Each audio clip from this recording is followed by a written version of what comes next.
The evening had been circled on the calendar for weeks, marked as both an opportunity and a challenge.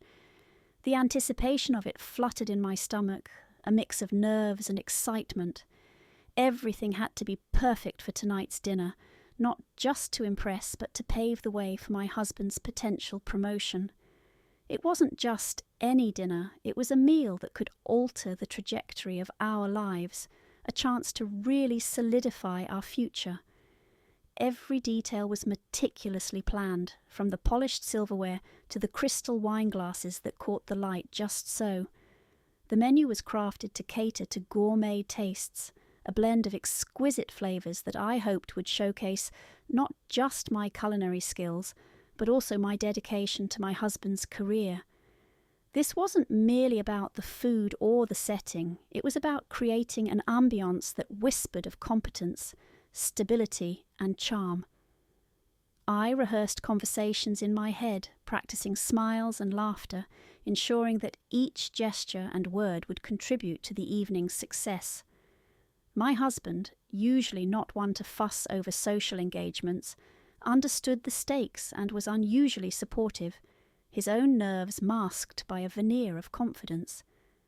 As the time drew closer, I found myself checking everything over and over again. The table setting was adjusted for the umpteenth time, the flowers rearranged to perfection, and the playlist curated to provide a gentle auditory backdrop to the evening. The balance between elegance and effortlessness was crucial. It had to appear as though such evenings were a regular occurrence in our home, not a staged production desperate for approval. This dinner was more than just a meal. It was a performance, a delicate dance of personalities and impressions. Success tonight meant more than just compliments to the chef. It meant securing a future that could ease our financial worries and elevate our social standing. As I placed the final touches on the table, smoothing out invisible creases in the tablecloth, the doorbell rang, a sound that signalled the start of what I hoped would be a memorable evening. The blend of anticipation and apprehension reached its peak, ready to unfold as the door swung open. In the early hours of the day, before the sun had fully risen, I was already bustling through the local market, a list clutched in my hand that dictated a clear path from the freshest produce to the finest cuts of meat. Each ingredient was selected with care, the vibrant colours of organic vegetables, the rich scents of fresh herbs, and the prime quality of the meat, ensuring that each dish prepared tonight would be a testament to my dedication and attention to detail. As I navigated through the crowded aisles, vendors greeted me with familiar nods, their stalls brimming with the promise of culinary potential. The butcher, knowing the importance of the evening, suggested the perfect cut of beef, while the baker set aside the finest loaves of artisan bread. The wine merchant recommended a bottle that would perfectly complement the richness of the meal, his expertise trusted implicitly. Returning home, the kitchen became a sanctuary of creation. Each recipe was followed with precision, a symphony of flavours slowly coming to life in pots and pans. The aroma of roasting garlic mingled with the simmering sauce, while spices were measured with a careful hand, each addition calculated to enhance but not overpower. The desserts were prepared with equal finesse, delicate pastries and a rich, velvety chocolate mousse that promised to end the meal on a high note.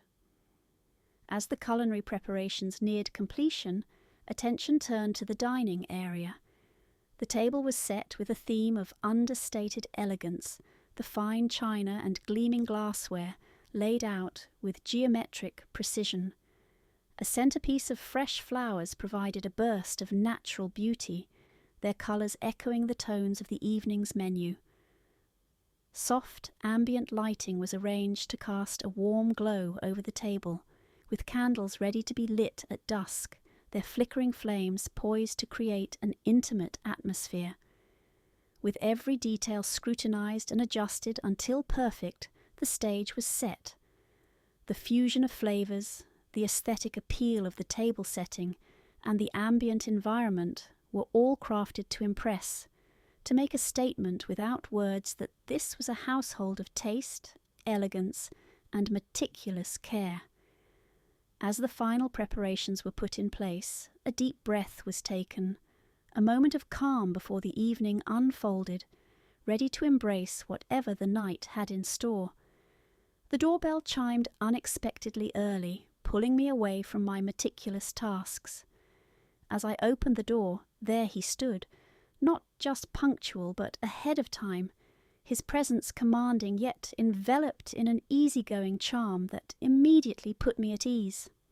He apologized for his premature arrival with a graciousness that felt genuine, explaining a rare break in his usually packed schedule had brought him here sooner.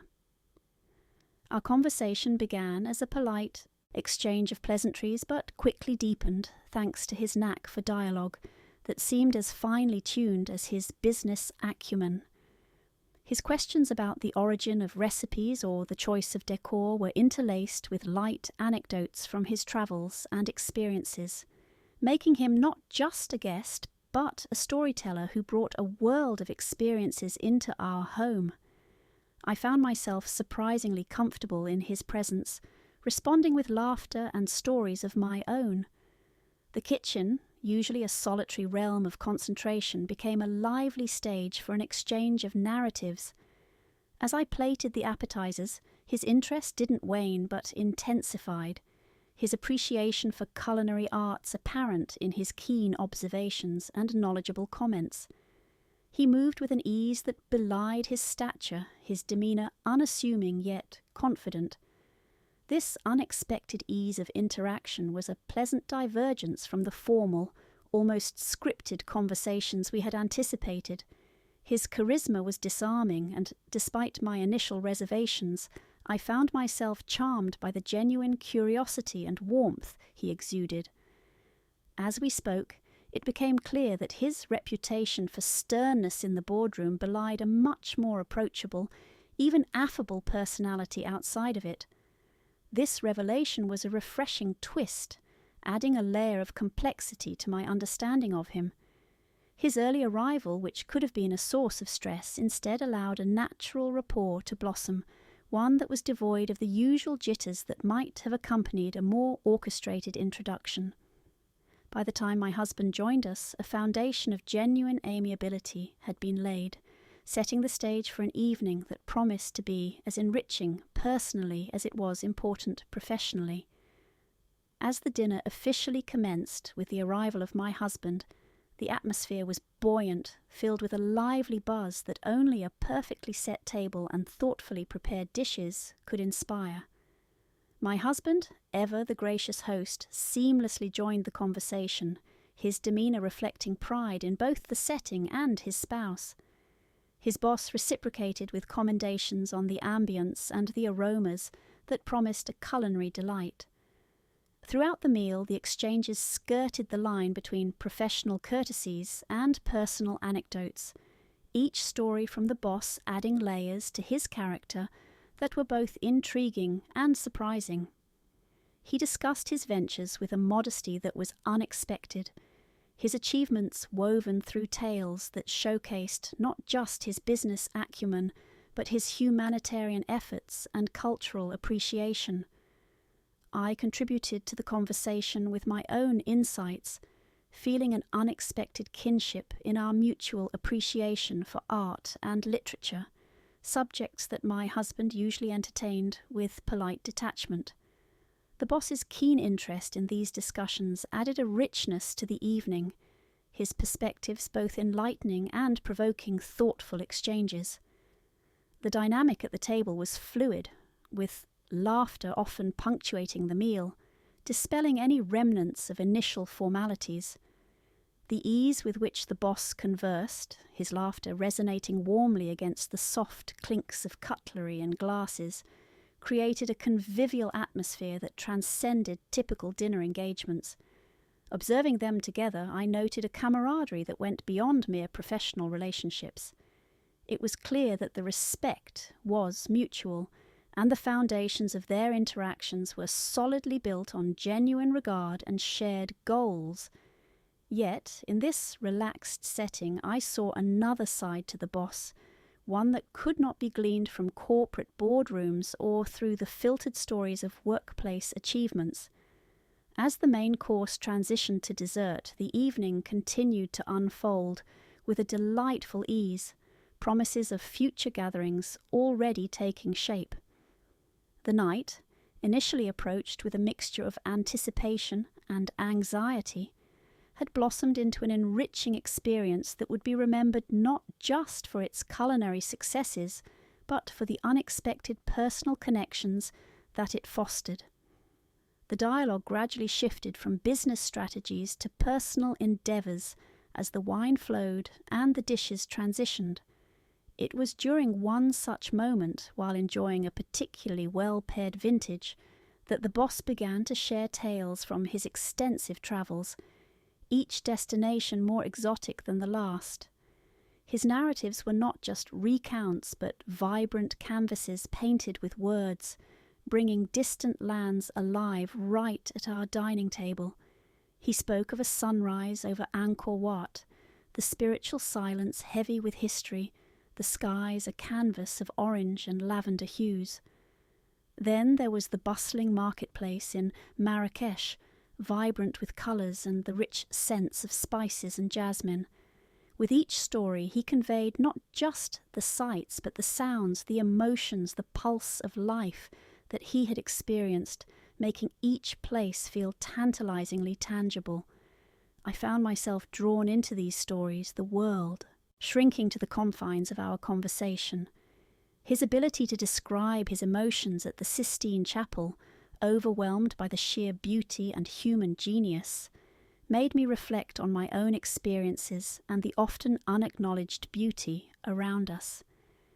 It was a conversation that wove through culture, art, and personal revelation, creating a tapestry that was both educational and profoundly human. He asked about my own travels, and for a moment I hesitated, my adventures far more modest. Yet, under his encouraging gaze, I shared. There was the weekend in Paris when the rain had cast a romantic sheen on the city, and the laughter-filled days exploring the vineyards of Napa Valley. Each memory shared openly seemed to hold new weight, validated by his genuine interest. This exchange, rich with personal histories and shared human experiences, subtly shifted the evening's dynamics. No longer was he just my husband's boss. He was a fellow traveller on the path of life, with stories to share and wisdom to impart. His questions about our favourite paintings and classical music pieces led to discussions about art's impact on society and individual growth. The depth of the conversation not only captivated, but also inspired a reflection on the interconnectivity of our experiences and the universal language of art and beauty. By the time the evening waned, the stories had woven a web that connected us, an intricate lattice of experiences and shared human conditions, proving once again how stories could bridge divides and enrich understanding. During this brief interlude, the room seemed to hum with a different energy. Left alone, the flow of our conversation subtly shifted, infused now with a more personal undertone. The boss's demeanour softened, his voice lowering slightly as he continued to inquire about my interests, particularly those I had touched upon but not fully explored earlier in the evening. His interest felt flattering, and I found myself responding with a warmth that surprised me. He leaned in slightly, his eyes reflecting not just the candlelight, but a curiosity that felt more intense than the casual interest of a superior in his employee's spouse. "You have a way with words," he commented softly, "and a sensitivity to beauty that's quite rare." I laughed it off initially, attributing it to the wine, yet the compliment lingered, warming me more than the alcohol could. We continued to talk, and he shared his views on the importance of pursuing passions, making a point that resonated deeply. His gaze held mine, and for a moment it felt as though we were the only two people in the world, caught in a bubble where time and commitments didn't apply. He then shared a poem, reciting it from memory, his voice smooth and captivating. It was a poem about seizing moments and living fiercely, and his recitation seemed not just an appreciation of poetry, but a subtle nod to the current, charged moment between us. I was moved by the recitation, and more so by the implication that perhaps this moment too was fleeting and should be savoured. The return of my husband broke the spell, the real world rushing back in with his footsteps, but the air remained tinged with what had just transpired, an undercurrent that neither of us could fully ignore. The rest of the evening proceeded with a veneer of normalcy, but the memory of our exchange lingered, a poignant reminder of what happens when boundaries begin to blur under the right circumstances. As the evening wore on and the shadows grew longer, the conversation took an unexpected turn. The warmth of the wine seemed to loosen not just our tongues, but the constraints of our usual interactions. It was then that he revealed something wholly unexpected, his words falling between us with the weight of hidden truths finally brought to light. "I must confess," he began, his voice carrying a seriousness that immediately caught my attention. "Since the first time I saw you in that company photograph with your husband, I've been quite taken with you." The admission hung in the air, stark and bold, and I felt my pulse quicken, caught off guard by the intensity of his gaze and the implications of his words. His statement stirred a mix of emotions within me. Surprise and confusion topped the list, closely followed by an unexpected rush of excitement. Why would someone of his stature notice me in such a way? The question whirled through my mind, mingling with a sense of flattery that I couldn't quite suppress. It was a confession that suggested not just casual interest, but a deeper, perhaps more deliberate attraction. I struggled to find the right words, the right reaction to such a disclosure. It was flattering, certainly, and under different circumstances, it might have been the start of a tantalizing possibility. Yet it also brought with it a profound sense of conflict. This was my husband's boss, and the ramifications of his interest were too significant to ignore, no matter how charming or alluring he might be. My response was measured, carefully constructed to acknowledge his honesty while maintaining the boundaries that his position demanded. "I'm flattered," I managed to say, my voice steady despite the turmoil inside. "But, as you know, I am committed to my husband." His expression acknowledged my stance, a nod of understanding crossing his features without diminishing the boldness of his admission. He didn't press further, respecting the line I had drawn, but the air between us had shifted, charged with the knowledge of his confession. The remainder of the evening was spent navigating this new dynamic, a dance of conversation that skirted around the unspoken tension his words had introduced. As the evening advanced, my resolve was tested more than I anticipated. His charm, previously a pleasant aspect of his personality, now felt like a deliberate lure, drawing me further into a web of complication and moral ambiguity. Each compliment, each knowing glance, sent a ripple through the calm I had struggled to maintain. The allure was undeniable, his charisma not just a trait admired from afar, but a force that seemed focused entirely on me, pulling at the fabric of my resolve. Internally, I wrestled with the consequences of giving in to the temptation. The emotional thrill was a stark contrast to the steady, predictable affection I experienced in my marriage. Here was excitement, a vivid reminder of youthful passions and the thrill of new connections. Yet these emotions were marred by the knowledge of their implications, tainted by the understanding that they came with costs too great to ignore. The weight of my husband's trust in me, his love, which had been a constant and comforting presence, now felt like an anchor, grounding me amidst the turbulent sea of temptation. Yet there was also an undeniable resentment, a flicker of anger at being taken for granted in a relationship where I had become more an accessory to his career than a partner. This evening had illuminated not just the boss's interest in me, but also the neglected corners of my own marriage. The struggle was intense, a silent storm raging within the confines of my own mind.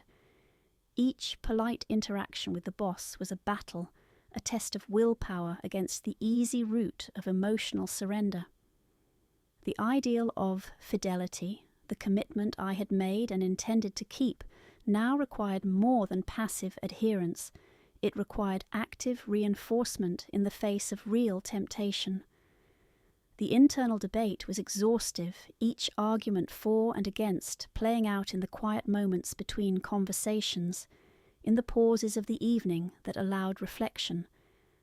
It was a balancing act of emotions and duty, desire and responsibility, each holding its own weight and pulling at me with its own gravity. By the time the dessert was served, the internal tumult had reached its peak. It was a moment of reckoning, a point where the choice lay starkly before me: to step into the unknown, thrilling but fraught with consequence, or to stand firm in the commitments I had made, those spoken vows that had shaped the course of my life up to this moment. In the solitude of a brief retreat, the magnitude of the evening's progression weighed heavily upon me. Each thought was a careful negotiation between the exhilarating possibilities of newfound attention and the deep-seated values I held dear. The clarity I sought was clouded by conflicting emotions, each making compelling arguments in the quiet of my mind. I pondered the fleeting nature of the attention I received, how it sparkled with the promise of something new and undeniably exciting. Yet beneath that allure was the stark reality of its impermanence, the ephemeral joy it offered no match for the lasting repercussions that would inevitably follow. The thrill of the moment paled in comparison to the enduring aftermath of broken trust and shattered relationships. Conversely, my commitment to my husband, forged over years of shared experiences and mutual support, presented itself as a beacon of stability. This was not merely a testament to our past, but a foundation for our future, one that promised continuity and mutual respect. The value of this enduring bond, with its deep roots in shared history and mutual growth, became increasingly apparent as I deliberated. The integrity of my character was also at stake. I had always prided myself on being a person of principle, someone who respected the sanctity of promises made. To falter now, to give in to a momentary whim, would be to compromise not just my relationship, but my self-respect. The realization that my actions defined me far beyond the immediate context was a powerful deterrent against the temptations that beckoned. Emboldened by these reflections, my decision crystallized into a firm resolve. The fleeting excitement could not justify the cost of betrayal, nor could it compete with the profound satisfaction of maintaining my integrity. My heart, once torn, now felt a surge of strength from the decision to honor the commitments I had made. With renewed conviction, I prepared to return to the gathering, my resolve fortified by the introspection. I was ready to face the remainder of the evening and whatever challenges it might bring, armed with the knowledge that my values remained intact. The decision to stay true to myself and my marriage was not just a choice made in the moment, but a reaffirmation of the life I had chosen to lead. With a steady gait and a clear mind, I re-entered the warmth of the dining room, the hum of earlier conversations now replaced by a more subdued ambiance, reflective of the evening's progression into its final course. The air, though still carrying the remnants of earlier laughter, now seemed to wait in anticipation of my next move. His gaze met mine immediately, a silent inquiry into the resolve he likely saw etched on my features. I approached, my every step measured, each movement a testament to the decision firmly held in my heart. The clarity of my values, the love for my husband, and the respect for the life we had built together formed an unspoken shield around me. "Thank you for a lovely evening," I began, my voice steady and sure. "I've enjoyed our conversations immensely, but I believe it's important to clarify that my dedication lies firmly with my husband." The words, spoken with a gentle firmness, hung between us, not as a wall, but as a bridge back to decorum and respect. His response was gracious, a nod of understanding that conveyed both respect for my stance and perhaps a hint of regret for the boundary he had dared to test. "Of course," he replied, his tone matching the professionalism expected in such a moment. "I appreciate your honesty and respect your integrity." As we settled back into a rhythm of conversation that skirted the edges of the night's revelations, I felt a surge of relief. The tension that had built up over the course of the evening began to dissipate, leaving in its wake a sense of accomplishment and moral victory. The decision to maintain my commitments had not only preserved my relationship, but had also strengthened my self-respect. The evening wound down with polite exchanges and a gentle easing of the atmosphere. My husband, still blissfully unaware of the undercurrents that had flowed beneath some of the night's exchanges, was pleased with how the dinner had gone, his hopes for his career advancement seemingly buoyed by the night's interactions. As our guest departed, the closing of the door echoed like a soft period at the end of a long sentence. The night had tested me, tempted me with paths not taken, but in choosing to stand by my vows, I felt an immense pride. It was a reaffirmation not just of my marriage, but of my own values, a reminder that true strength lies in the choices we make when faced with temptation.